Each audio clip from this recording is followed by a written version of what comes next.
Hello learners, welcome to my channel all about education.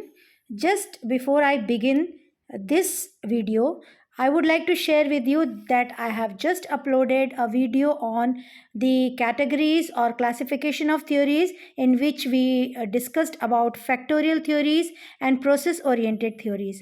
In the factorial theories, we talked about various theories put forth by various psychologists, and one of them was multi-factor theory. तो जैसे कि हम लोग बहुत सारे सिद्धांतों के वर्गीकरण के बारे में बात कर चुके हैं, उन्हीं में से एक आता है बहुकारक सिद्धांत, मल्टी फैक्टर थ्योरी। और बहुकारक सिद्धांत या मल्टी फैक्टर थ्योरी थॉर्नडाइक ने दी थी, लेकिन now it is consider a very old theory, बहुत ही पुरानी मानी जाती है। तो फिर एक दूसरा सिद्धांत आया, Guilford structure of intellect, Guilford का त्रिविमयी मॉडल। अब इसके बारे में हम डिटेल में बात करेंगे। It is 3 dimensional theory, 3D theory या त्रिविमयी थ्योरी या स्ट्रक्चर ऑफ इंटेलेक्ट भी इसको कहा जाता है, SOI थ्योरी।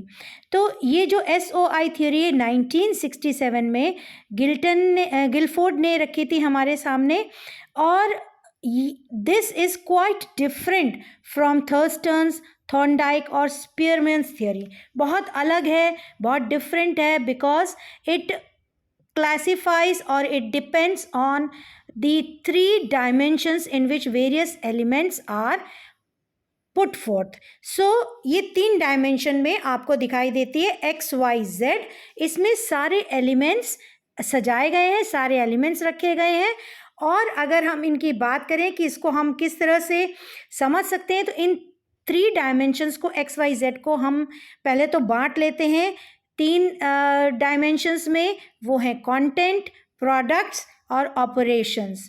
कंटेंट यानी कि विषय वस्तु, प्रोडक्ट्स यानी कि उत्पादन या उत्पाद, और ऑपरेशन यानी कि संक्रिया। तो जैसे कि आप सामने देख रहे हैं, एक मॉडल है गिलफोर्ड का, which is known as 3 dimensional model, त्रिविमयी मॉडल कहा जाता है, जिसमें कि आप 3 देख रहे हैं XYZ में कैसे प्लेस्ड हैं, कंटेंट्स, प्रोडक्ट्स एंड ऑपरेशंस। सो अगर आप एक एक करके देखें तो कंटेंट में आपको दिखाई दे रहा होगा visual, auditory, symbolic, semantic, behavioural. Products में आपको दिखाई दे रहा है units, classes, relations, systems, transformation, implications. And operations में आपको दिखाई दे रहा है operation, convergent production, divergent production, memory and cognition. ये इन्होंने 1955 में इसको शुरू किया था, और जो आपके समक्ष मॉडल है धीरे धीरे मॉडिफाई किया गया। So I would like to now take up one by one. Now you can see this is more clear picture.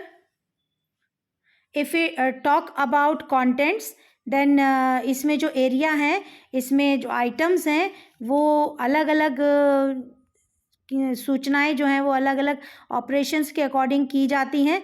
और गिलफोर्ड ने इन आइटम्स को, इन एकांशों को, इन सूचनाओं को 5 भागों में बांटा हुआ है। तो कंटेंट्स के हिसाब से आप देखें तो 5 हैं। These 5 are visual, auditory, symbolic, semantic and behavioural. तो ये 5 क्या क्या है? विजुअल माने दृष्टि, which we C.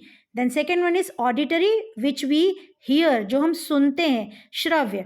Third is symbolic यानी कि सांकेतिक, इसको S से भी आप डिनोट कर सकते हैं, VAS। शाब्दिक यानी कि सिमेंटिक, जहाँ पे शब्दों का प्रयोग होता है। एंड देन बिहेवियरल और B व्यवहारिक। तो आप इसको कैसे शॉर्ट में याद कर सकते हैं?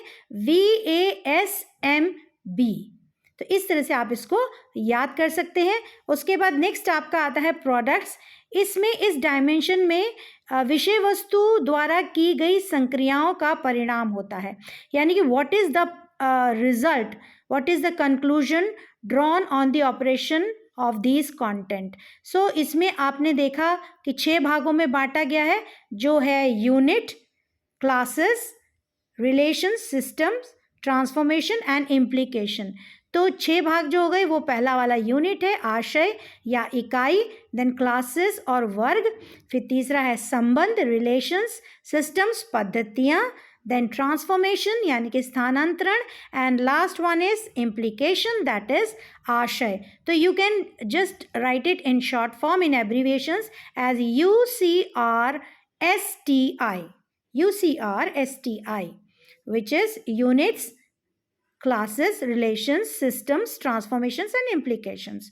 Then we move on to operations. Operations, इसमें जो संक्रियाएं हैं, इसमें व्यक्ति द्वारा की जाने वाली सब जो मेंटल प्रोसेसेस होती हैं, मानसिक प्रक्रियाएं होती हैं, वो होती हैं. इसमें दिए गए कार्य को कोई व्यक्ति कैसे किन मानसिक प्रक्रियाओं द्वारा करता है, ये इसमें व्याख्या की गई है.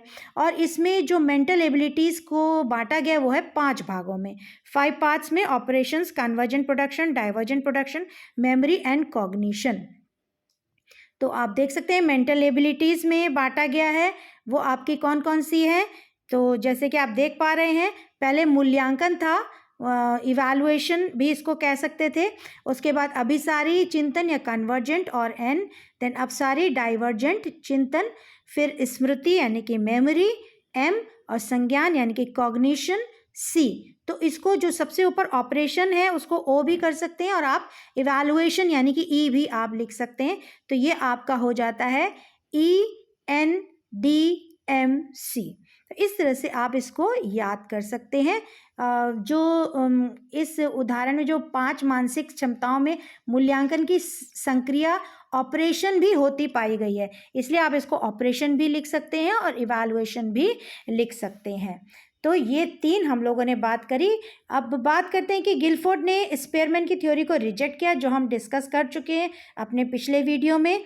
और इनके जो गिलफोर्ड का काम था, he is known for his psychometric study of human intelligence. Psychometric study किया हुआ है इन्होंने, और इन्होंने कहा कि an individual's performance on intelligence test can be traced to underlying mental abilities of factors of intelligence. उनका कहना था कि अगर किसी की बुद्धि क्षमता को जांचना है, परीक्षण करना है, तो उसके अंदर जो मानसिक क्रियाएं हैं, जो मानसिक प्रक्रियाएं हो रही हैं, वो उसकी मेंटल एबिलिटीज़ और फैक्टर्स ऑफ इंटेलिजेंस होती हैं, वो कारक होती हैं उसके बुद्धि की. वो इन्होंने इसमें बात करी थी. गिलफोर्ड स्ट्रक्चर ऑफ इंटेलेक्ट यानी कि SI theory comprises of 180 different intellectual abilities organised along 3 dimensions. तो अगर आप इन 3 डायमेंशंस को देखें XYZ में, तो इनका टोटल आता है मल्टीप्लाई करके 180, 6 × 5 × 5. ठीक है, तो इस तरह से आपका 180 पे पहुंचता है, जिसको डिवाइड किया गया ऑपरेशन, कंटेंट एंड प्रोडक्ट्स में. सबसे पहले कंटेंट था, जो हम लोग बात कर चुके हैं, जो कि फिगरल होता है. फिगरल यानी कि अबाउट द रियल वर्ल्ड, जो वास्तविक दुनिया है उस पर आधारित होता है. जो आपका फिगरल है वो है विजुअल, ऑडिटरी और काइनेस्थेटिक. विजुअल यानी कि साइट, देख के, ऑडिटरी हियर यानी कि सुन के, श्रवण करके, काइनेस्थेटिक एक्शन द्वारा, अपने बिहेवियर द्वारा. नेक्स्ट आपका आता है सिंबॉलिक, जिसमें जो X का साइन होता है इट मीन्स 10, साइन V का मतलब होता है विक्ट्री, म्यूजिकल नोट्स होते हैं, जो आपका थीटा दिख रहा है, शेप दिख रहा है. तो सिंबॉलिक, इसमें चिन्हों द्वारा पहचाना जाता है, बुद्धि इसमें उस मापी जाती है चिन्हों द्वारा, अक्षरों का नहीं इसमें ज्ञान की ज़रूरत होती है. फिर आपका आता है सिमेंटिक, शाब्दिक, जहाँ शब्दों का, वर्बल आइडियाज़ की बात की गई है. और फिर किस तरह से व्यक्ति अगर गुस्सा है तो किस तरह से हाथ फेंक फेंक के और चेहरा बना बना के बात करता है, तो बिहेवियरल. लेकिन बिहेवियरल को बहुत अच्छे से गिलफोर्ड ने नहीं अध्ययन किया है.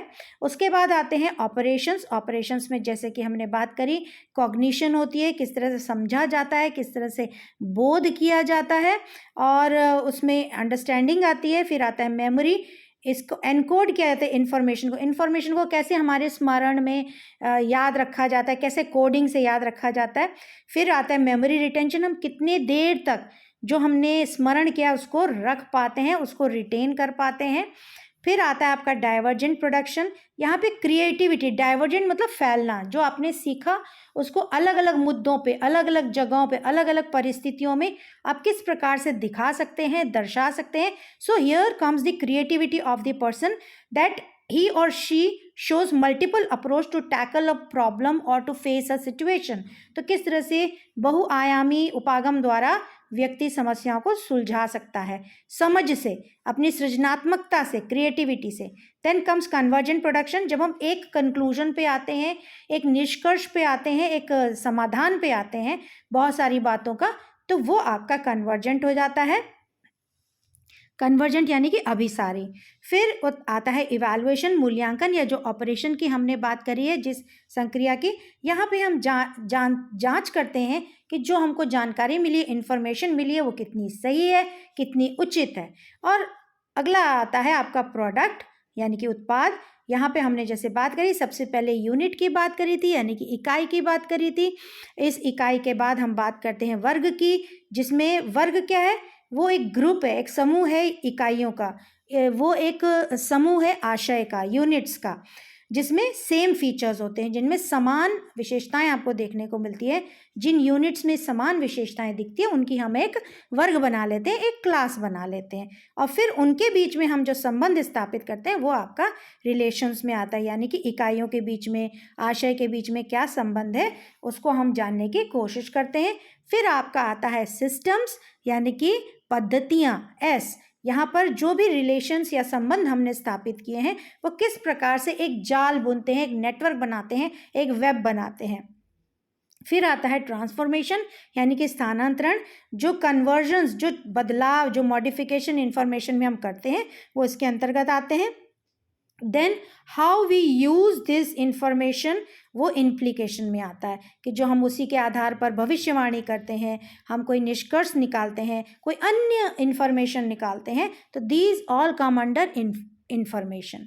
तो इस तरह से ये प्रोडक्ट है। अगर आपको गिलफोर्ड का ये स्ट्रक्चर समझ में आया हो तो ज़रूर लाइक करें, और कुछ जानना चाहते हो तो मेरे कमेंट बॉक्स पे ज़रूर कमेंट करें। Keep on sharing. Thank you for watching.